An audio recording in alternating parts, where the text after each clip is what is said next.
मी किती सुंदर वाण आणलंय माझ्या हळदी कुंकवाच्या कार्यक्रमासाठी. तुम्हाला पण बघायचं ना? चला, आज चॅलेंज आहे 19 आणि लग्नानंतरची माझी पहिली संक्रांत तुम्ही पाहिलीच. आणि आता लवकरच माझ्या पहिल्याच हळदी कुंकवाचा कार्यक्रम मी करणार आहे. पहिल्यांदा असं काही करत असल्यामुळे मी खूप एक्सायटेड होते. या कार्यक्रमात सगळ्यात महत्त्वाचं असतं वाण. आणि वाण म्हणलं की बायकांना नेमकं काय आवडेल आणि काय उपयोगी पडेल हे बघणं फार गरजेचं. म्हणून संध्याकाळी मी ऋतुजा सोबत मार्केटला गेले. पण ओ माय गॉड! मार्केटमध्ये गेल्यावर कळालं की वाण शोधणं किती मोठं काम असतं. हे फक्त बायकाच समजू शकतात. 2 मार्केट फिरले, कधी आवडत नव्हतं, तर कधी बजेटमध्ये बसत नव्हतं. आणि जे आवडलं ते आधीच सगळीकडे रिपीट झालेलं. तुमच्यासोबत पण असं कधी झालं आहे का? मला कमेंटमध्ये नक्की सांगा. मग काय, मार्केटमधून फक्त फूल घेऊन आले. शेवटी ठरवलं डीमार्टला जाऊन बघूया. मार्केटमधून घरी आलो, थोडं फ्रेश झाले आणि लगेच पुन्हा निघालो. डीमार्टमध्ये गेल्यावर आधी थोडा वेळ कपडेच पाहिले, कारण मुलींच्या गरजा कधीच संपत नाही. काय मुलींनो!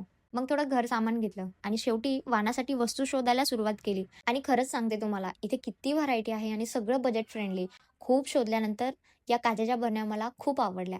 फक्त ₹99 4 बरण्या, म्हणून लगेच याच फायनल केल्या.